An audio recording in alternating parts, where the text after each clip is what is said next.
Hello दोस्तों, मैं अमित शुक्ला आप सभी दोस्तों का बहुत बहुत स्वागत करता हूं आज की अपनी क्लास में। इस वीडियो में हम आपको बताएंगे भूगोल, यानी कि भूगोल फर्स्ट सेमेस्टर के सभी छात्र छात्राओं के लिए जो बीए फर्स्ट सेमेस्टर में छात्र छात्र हैं, भूगोल ले रखे हैं, उनके लिए आज की क्लास ये होगी बहुत ही महत्वपूर्ण।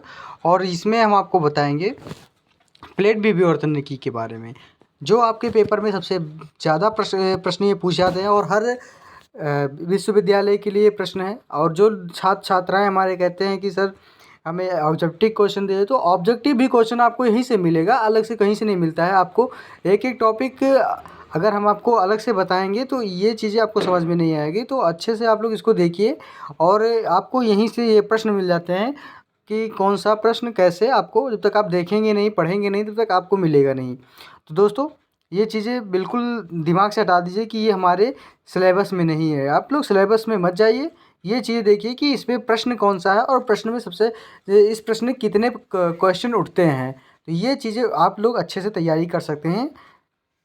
अब बात करते हैं आज के इस वीडियो के टॉपिक की तरफ कि आपके इस वीडियो में कौन सा प्रश्न है और क्या क्या आपके प्रश्न में आता है। तो ये चीज़ें आपको यहाँ पे देखिए और अच्छे से समझिए। तो दोस्तों, अगर हमारे चैनल में आप लोग नए हैं तो चैनल को सब्सक्राइब कर दीजिए, बेल आइकन दबा दीजिए, क्योंकि आने वाले वीडियो का नोटिफिकेशन मिलते रहे।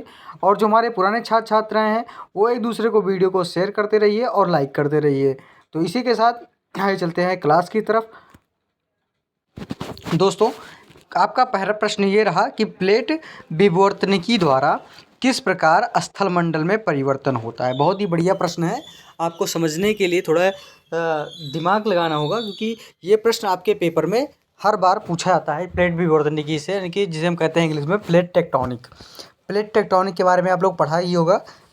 तो इसी तरीके से कुछ आपको ये प्रश्न मिलता है कि स्थल मंडल में परिवर्तन कैसे होता है प्लेट विवर्तनिकी द्वारा। आंसर में लिखना होगा आपको कि भूपृष्ठ की परिवर्तनशीलता, जो भूपृष्ठ होता है उसकी जो परिवर्तनशीलता को समझने के लिए प्लेट विवर्तनिकी के सिद्धांत यानी कि 20वीं शताब्दी से दशक में प्रस्तुत किया गया है। प्लेट विवर्तनिकी अंग्रेज के प्लेट और टेक्टोनिक शब्द हिंदी रूपांतरण है, यानी कि प्लेट विवर्तनिकी जो हुआ है वो अंग्रेजी के प्लेट और टेक्टोनिक्स जो होता है वो शब्द जो हिंदी में रूपांतरण किया गया है।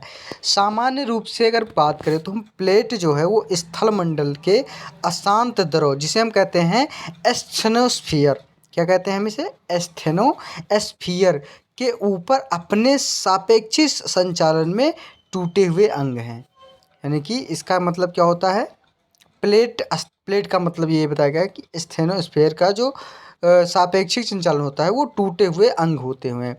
टेक्टोनिक्स का मतलब होता है, टेक्टोनिक्स शब्द ग्रीक भाषा के टेक्टोन से बना है। टेक्टोन का मतलब होता है, टेक्टोन से बना जिसका अर्थ होता है टेक्टोनिक, यानी कि क्रियाकलाप या शब्दायमान अध्ययन।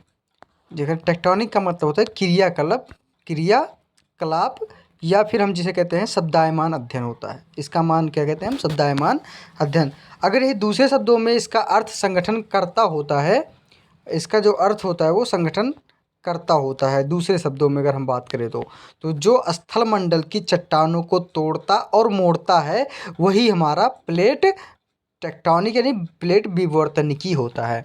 सीधा सीधा यहाँ पे आपको बताया गया है कि जो स्थल मंडल की चट्टानों को तोड़ता है और मोड़ता है वही हमारा प्लेट विवर्तनिकी होता है।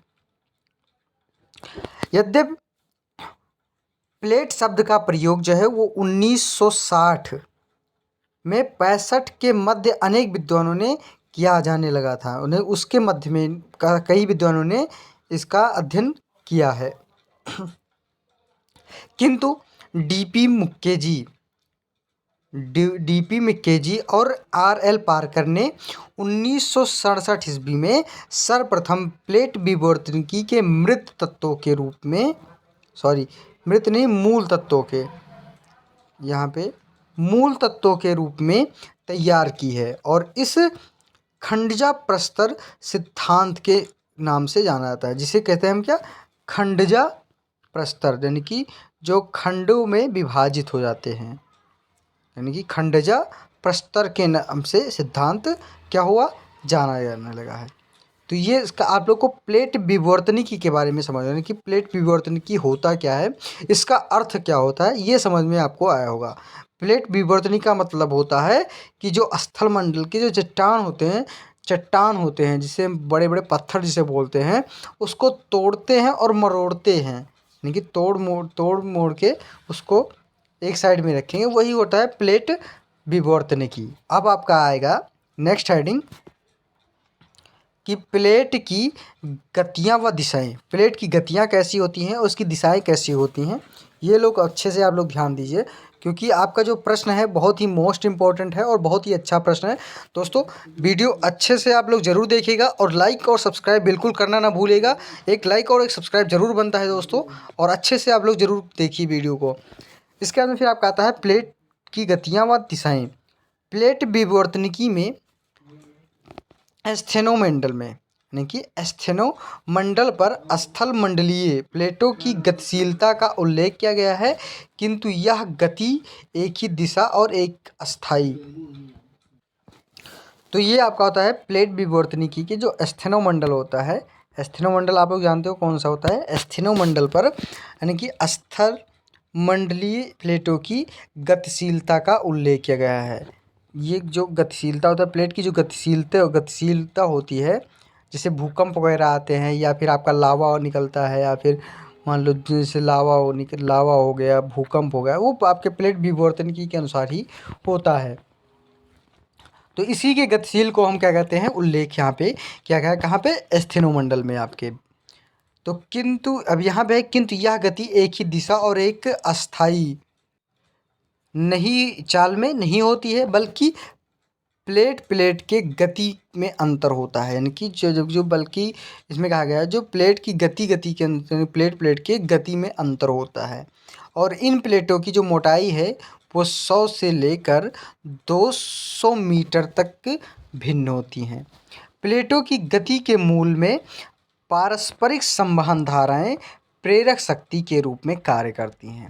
जो पारस्परिक संवहन धाराएं होती हैं, संवहन धाराएं के बारे में आप लोग पढ़ा होगा, और नहीं पढ़ा होगा तो मैं आपको ज़रूर बता देंगे। अगर धाराओं के बारे में बताएंगे हम, सारा आपको एक एक प्रश्न करके इसी वजह से समझा देते हैं कि आपको अच्छे से समझ में आ जाए। तो अब आपको यहाँ पे है कि प्रेरक शक्ति के रूप में कार्य करती हैं और प्लेट भिन्न भिन्न दिशाओं में की ओर चलती हैं तथा इनकी गति भी अलग अलग होती है। जैसे लीपियान के मतानुसार कहा गया है कि इनकी चाल जो है वो प्रतिवर्ष जो होती है वो 1 सेंटीमीटर से 10 सेंटीमीटर के मध्य होती है। तो ये होता है आपका प्लेटों की धाराएं, जो संवहन धाराएं होती हैं वो किस प्रकार से भिन्नता पाई जाती हैं, मतलब कब कब इनकी धाराएं अलग अलग होती हैं और ये कैसे चलती हैं। तो ये प्लेट आपस में कैसे भिन्नता पाई जाती है, ये आप कितना रूप और कितना भयंकर लेती हैं, तो ये आपको यहाँ पे मैंने आपको बता दिया कि 1 सेंटीमीटर से लेके 10 सेंटीमीटर के मध्य होता है। फिर नेक्स्ट हेडिंग आता है कि प्लेटों के गति के कारण उत्पन्न किनारे, यानी कि जो प्लेटों की गति है उसके जो प्लेटों की गति के कारण जो उत्पन्न किनारे हैं उसके बारे में आपको लिखना है। समस्त विवर्तनिक घटनाएं प्लेटों के किनारे संपन्न होती हैं। इसके जो किनारे वो 3 प्रकार के होते हैं। कौन कौन सा किनारा होता है? पहला तो आपका अपसारी किनारा होता है, दूसरा आपका आता है अभिसारी, और तीसरा भ्रंशारी किनारा होता है। तो ये 3 किनारे आपके इसमें मिलते हैं। प्लेटों के किनारे जो मिलते हैं, यानी कि विवर्तनिकी घटनाएं के जो प्लेटों के किनारे हैं, विवर्तनिकी घटनाओं के प्लेटों के किनारे, तो ये हुए आप प्लेटों की गति के कारण उत्पन्न किनारे। जो प्लेटों की गति है उसके कारण जो किनारा उत्पन्न होता है वो आपको यहाँ पे पढ़ना है। पहला आता है अपसारी किनारा। इसमें आपका आएगा, इसे हम संरचनात्मक किनारा या फैलता किनारा भी कहते हैं। संरचनात्मक मतलब होता है जो फैला हुआ होता है, बड़ा होता है, संरचना जिसकी संरचना हुई होती है, वहाँ नया स्थलमंडल होता है या समुद्र तल के फैलाव की का स्थल है। पृथक्करण में यदि 2 प्लेट हुए तो सागर तल फैल जाता है, और यदि महाद्वीप प्लेट हुए तो वे नए सागर की सृष्टि हो जाती है। तो ये अपसारी किनारा हो जाता है। ये कौन सा किनारा होता है? अपसारी किनारा। जैसे आपका मान लो ये आपको स्थलमंडल होता है कब? वहाँ जहाँ नया स्थल मंडल होता है, जहाँ समुद्र तल के फैलाव का स्थल है, समुद्र तल का जो फैलाव होता है वो स्थल होता है। अगर ये दो प्लेट अगर सागर में फैलते हैं, तो अगर अगर पृथक्करण होते हैं तो दो प्लेट हुए तो सागर तक तल तक ये फैल जाते हैं। अगर ये क्या होता है, अगर ये पृथक्करण होता है, दो प्लेट हुए तो ये क्या करते हैं, सागर तल फैल जाता है। और यदि महाद्वीप प्लेटें हुए तो ये क्या कहते हैं, नए सागर की सृष्टि करते हैं। तो इस तरीके से ये अपना रूप बदलते रहते हैं। उसके बाद फिर आपका आता है अभिसारी किनारा। अभिसारी किनारा आता है कि इसे विनाशात्मक किनारा भी कहते हैं। क्या कहते हैं इसे हम? विनाशात्मक किनारा कहते हैं, जिसे हम नुकसानदारी कहते हैं, जो विनाश करता है। ऐसी सीमा उस अवस्था में होती है जब दो प्लेट, जैसे दो प्लेट आपस में टकराती हैं तो ये आपस में करते हैं जब दो प्लेट एक दूसरी की ओर बढ़ते हैं। मतलब मान लो ये प्लेट आपका हो गया है और ये प्लेट हो गया है, अब ये धीरे धीरे आपस में बढ़ रहे हैं ऐसे ऐसे करके। तो अपसारी किनारों के बनने में तीन प्रकार की स्थितियां होती हैं। पहला ए आता है दो सागरीय प्लेट, बी नंबर आता है आपका एक सागरीय और एक महाद्वीपीय प्लेट, और जो तीसरा आता है दो महाद्वीपीय प्लेटें। तो इस तरीके से ये प्लेटें आपस में क्या करते हैं, बनते हैं। पहला ए नंबर दो सागरीय प्लेट बन जाते हैं, बी नंबर एक सागरीय और एक महाद्वीपीय प्लेट हो जाते हैं, तीसरा दो महाद्वीपीय प्लेटें। तो ये मिला के अपसारी किनारा बनाते हैं। उसके बाद फिर तीसरा आता है रूपांतरण भ्रंश किनारा। रूपांतरण भ्रंश किनारा, इसे संरक्षी किनारा भी कहते हैं, जो पृथ्वी के गोलाकार के रूप के कारण बन जाता है। इनमें दो प्लेट क्षैतिज रूप से एक दूसरे के पास से फिसलते हुए गुजरते हैं, यानी कि गुजर जाते हैं, और वह रूपांतरण भ्रंश का निर्माण होता है। जैसे कि मान लो कि जो पृथ्वी है वो गोलाकार रूप के कारण बन जाता है, और इनमें दो प्लेट जो होती है वो क्षैतिज रूप के, यानी कि क्षैतिज, मान लो ये है आपका क्षैतिज, ये हो गया। तो इस तरीके से आपस में ये क्या करते हैं, एक दूसरे के पास फिसलते हुए गुजरते रहते हैं। मान लो जैसे ये आपका दोनों क्षैतिज रेखा हो गए, एक ये और एक ये दोनों आपस में एक तरफ से गुजर के निकल गए। तो यही होता है रूपांतरण भ्रंश का निर्माण। उसके बाद फिर आपका आता है इसमें मुख्य प्लेट। इसमें आपका आएगा मुख्य प्लेट। इसमें ली पीचान ने प्लेटों को मुख्य रूप से 6 भागों में विभाजित किया है। पहला तो आपका आता है प्रशांत प्लेट। प्रशांत प्लेट में आपका आता है सागरीय स्थलमंडल वाला यह प्लेट प्रशांत महासागरीय घाटी को घेरे हुए हैं, और इनकी गति जो है वो उत्तर पश्चिम दिशा की ओर है। इसकी पूर्वी और दक्षिणी छोर अधिकांशतः फैलती सीमा के हैं। यानी जो प्रशांत प्लेट होते हैं ये क्या करते हैं दोस्तों, ये आपस में ये प्लेट की जो महासागरीय घाटी होती हैं वो एक चारों तरफ से क्या करते हैं, घेरे हुए होते हैं, और इनकी जो गति होती है वो पश्चिम दिशा की होती है। मान लो कि आपका ये नॉर्थ हो गया, और ये आपका साउथ हो गया, और ये आपका ईस्ट हो गया, और ये आपका वेस्ट हो गया। तो ये इस तरफ आपका, यानी कि पश्चिम दिशा की ओर क्या करती हैं, गति करती हैं। मान लो ये इधर की तरफ चलती हैं। तो ये जो प्लेट हो जाते हैं वो पूर्वी दक्षिणी की ओर अधिकांशतः फैलती सीमा के हो जाते हैं। जैसे उत्तरी और दक्षिणी, यानी कि जैसे जब इधर बढ़ते हैं तो ये मान लो ये आपका होता है, तो ये अगर ये चिपकेगा तो ये किनारा फैलेगा और ये किनारा फैलेगा। तो इस तरीके से ये प्रशांत प्लेट बन जाते हैं। उसके बाद में फिर जैसे आप किस तरीके से इनकी प्लेटों के किनारों के प्रकार और दिशा कुछ इस प्रकार से है। ये आपका स्थलमंडल है। नवीन प्लेट का पदार्थ यानी कि मध्य और स्तर होता है, जिसे हम कहते हैं स्थेनोमंडल। समझ में आ रहा होगा आप लोगों को दोस्तों। तो वीडियो को ज़रूर लाइक कर दें और चैनल को सब्सक्राइब भी कर दीजिए, क्योंकि इस तरीके से क्लास में आपको समझ में नहीं आएगा और मैं आपको पूर्ण रूप से समझाने का भी प्रयास करता हूँ। उसके बाद फिर आपका आता है ये विनाशात्मक रूप, उसके फिर रचनात्मक रूप आता है, फिर विनाशात्मक रूप, और ये आपके सारे प्लेट हैं, ये प्लेट हैं। और स्थल मंडल आपका ये हो गया। स्थल मंडल की प्लेटों की जो किनारों के प्रकार और दिशा होते हैं कुछ इसी तरीके से आपका होता है। जैसे आपको मान लो पश्चिम दिशा की ओर चल रही है तो ये चीज़ें देखो कैसे फैलते हैं। ये चीज़ें आपका ऊर्ध्वाधर है तो ये चीज़ें फैल जाती हैं इस तरीके से आपके। तो ये आपको सीखने के लिए मैंने ये पे आपका फिगर आपको यहाँ पे बता दिया है। और ये फिगर आप लोग ज़रूर देख लीजिए और ये आप उतार भी लीजिए। अगर आपको इसको पेपर में बनाने की ज़रूरत है तो जब ज़रूर बना सकते हैं। पूछा जाता है कि प्लेटों के किनारे तो ये आप फिगर ज़रूर बना दीजिए और अच्छे से आप लोग को नंबर बढ़िया मिलेगा। तो ये आपको आपस में क्या करते हैं, मिलते रहते हैं। ये आप लोग को तीर भी इसमें नज़र आ रहा होगा कि किस तरीके से बनते हैं। उसके बाद फिर दूसरा आपका आता है अमेरिकी प्लेट। दूसरा क्या आता है, अमेरिकी प्लेट। इसमें है कि यह प्लेट पूरब से पश्चिम की ओर बढ़ता है। जो ये प्लेट होता है वो क्या करता है, पूरब से पश्चिम की ओर। अगर पूरब की है तो ये क्या करती है, पश्चिम की ओर बढ़ता है, जिसका परिणाम होता है पश्चिम भाग और अधिक बढ़ता है। यानी जिसका परिणाम पश्चिम भाग पर अधिक पड़ता है।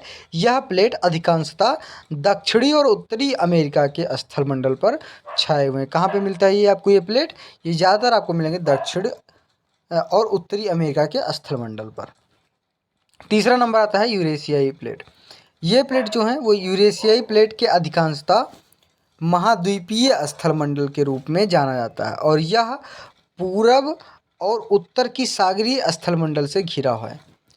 किसके से घिरा है, ये आपके पूरब और उत्तर की और सागरीय स्थल मंडल की ओर से, जिसे हम कहते हैं पार्शियन प्लेट और चीन प्लेट के उपप्लेट से जाने जाते हैं नाम से। तो ये आपका पार्शियन प्लेट और चीन प्लेट के उपनाम से जाने जाते हैं। चौथा नंबर आता है अफ्रीकी प्लेट। इसमें आपका अफ्रीकी प्लेट में है कि इसके अंतर्गत तथा अटलांटिक कटक, इसके अंतर्गत क्या आता है, मध्य अटलांटिक कटक तथा चार्ल्स वक कटक को भाग सम्मिलित हैं, जिसमें 5 सीमा खंड तथा तिहरे संगम हैं। और इसके जो उप प्लेट के रूप में है वो सोमालियन प्लेट है। यानी कि अफ्रीकी प्लेट है वो किस रूप से नाम जाना जाता है, सोमालियन प्लेट के नाम से जाना जाता है। 5वां नंबर आता है आपका हिंद ऑस्ट्रेलियाई प्लेट। इसके दक्षिणी भाग में दक्षिणी ध्रुवीय प्लेट पूरब से पश्चिम तक विस्तृत है। इसके भी 5 सीमा खंड व तिहरे संगम है। इसके गति की जो दिशा है वो दक्षिण पश्चिम से उत्तर पूरब की ओर होती है। तो ये हिंद ऑस्ट्रेलियाई प्लेट होते हैं। इसके भी अपने कुछ पॉइंट्स होते हैं जो हमने आपको बताया यहाँ पे कि जो ये पॉइंट है वो दक्षिण ध्रुवीय प्लेट पूरब से क्या करते हैं, पश्चिम तक विस्तृत होता है, कि पूरब से पश्चिम की तरफ फैला हुआ। और इसकी जो सीमा है वो खंड यानी कि 5 सीमा खंड में बटा हुआ है और 3 संगम है इसके। इसके गति की जो दिशा है वो दक्षिण पश्चिम से उत्तर पूरब की ओर जाता है। यानी कि दक्षिण पश्चिम जो होता है आपका दक्षिण पश्चिम से उत्तर पूरब की ओर जाता है। मतलब मान लो कि आपका ये प्लेट हो गया और ये आपका नॉर्थ हो गया, ये साउथ हो गया और ये ईस्ट हो गया और ये वेस्ट हो गया। मतलब मान के चलें तो ये इस मध्य से इस मध्य की ओर हो जाते हैं। ये हिंद ऑस्ट्रेलिया प्लेट। अब आपका आता है छठा नंबर आपका आता है कि दक्षिण ध्रुवीय या अंटार्कटिक प्लेट। यह समस्त दक्षिणी ध्रुव महाद्वीपीय स्थल मंडल और घिरे हुए सागरीय स्थल मंडल को घेरे हुए हैं। इसके 5 सीमा खंड और तिहरे संगम होते हैं। इसके भी 5 सीमा खंड विभाजित हुए हैं और 3 इसके संगम मिले हुए हैं। उसके बाद फिर आपको आता है प्लेट विवर्तनिकी का प्रमाण। प्लेट विवर्तनिकी के पक्ष में विद्वानों द्वारा 2 साक्ष्यों को प्रस्तुत किया गया है। कौन कौन से साक्ष्य हैं? पहला तो आपका आता है चुंबकत्व। पहला कौन सा आता है? चुंबकत्व।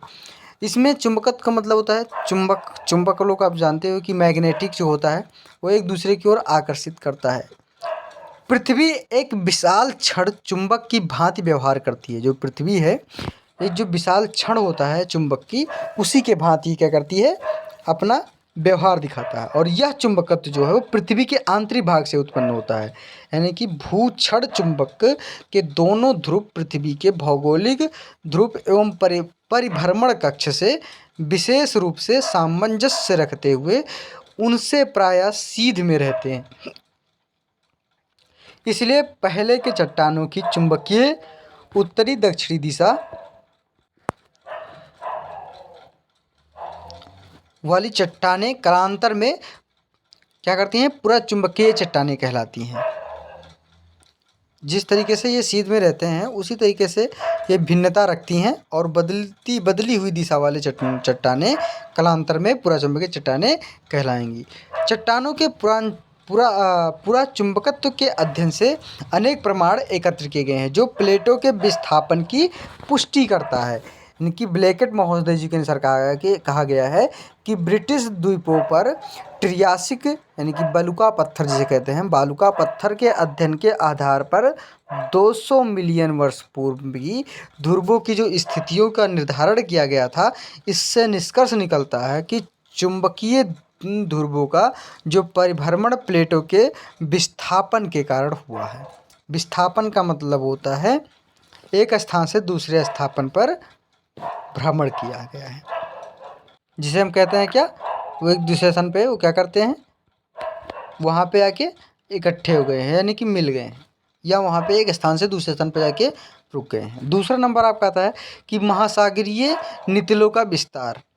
ये 1960 के पश्चात हेज, डीज, मैसन और मैथ्यूज ये अनेक विद्वानों ने प्रतिपादित किया है कि मध्य सागर कटक यानी कि मध्य सागर के जो कटके अधा स्तर से उठने वाली संवहनिक धाराओं के ऊपर स्थित है और इन कटकों के सहारे ऊपर उठती हुई संवहनिक धाराओं के कारण लावा का निष्कासन होता है और वह नए पदार्थों का जमाव यानी कि कटक के दोनों ओर होने से सागरीय स्थल का प्रसार होता है। और इस प्रकार नितलों का जो विस्तार होता है वो प्लेट की विवर्तन गतियों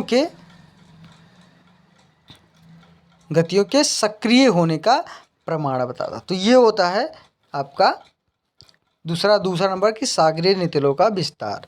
उसके बाद में फिर आपका ये आपका जो प्रश्न छठा नंबर था ये आपका क्लियर कर दिया मैंने। सातवां नंबर प्रश्न आपको ये ढूंढ के कुछ कमेंट बॉक्स में कमेंट करके बताना होगा। इसमें आपको डेविस के भौगोलिक चक्र यानी कि जिसे कहते हैं अपर्दन चक्र की सचित्र विवेचना कीजिए तथा बतलाइए कि पेंक के अपर्दन चक्र से किस प्रकार भिन्न है। बहुत ही बढ़िया प्रश्न है, ये लोग ज़रूर पढ़ के आइएगा दोस्तों, और अच्छे से आप लोग समझिएगा तो अच्छे से आपको समझ में आ जाएगा।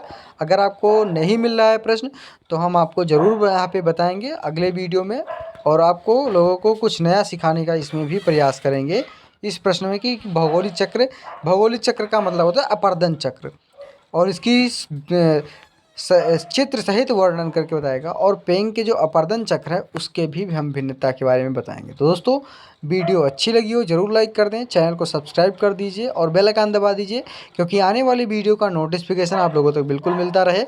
और अच्छे से आप लोग तैयारी करते रहिए। आपको जो भी प्रश्न आपके बीच में मैं लेके आता हूँ आप लोग ज़रूर देखते हैं, क्योंकि ये प्रश्न सारे आपके पेपर में पूछे जाते हैं। ऐसा नहीं है कि कहीं भी नहीं पूछा। और ये मैं आपको बता दूँ कि सारे विश्वविद्यालयों के लिए ये प्रश्न निहित है, और यही प्रश्न आपके पेपर में आते हैं और आएंगे भी।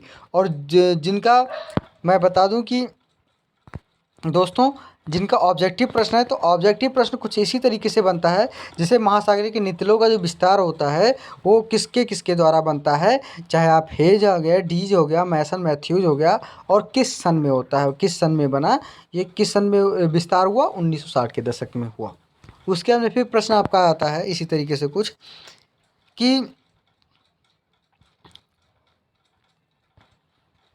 बालुका पत्थर के अध्ययन का जो आधार माना गया है वो कितने वर्ष पूर्व माना गया है, 200, 300, 400, 500 इस तरीके से। तो आप लोग को आंसर में लिखना होता है 200 वर्ष पूर्व।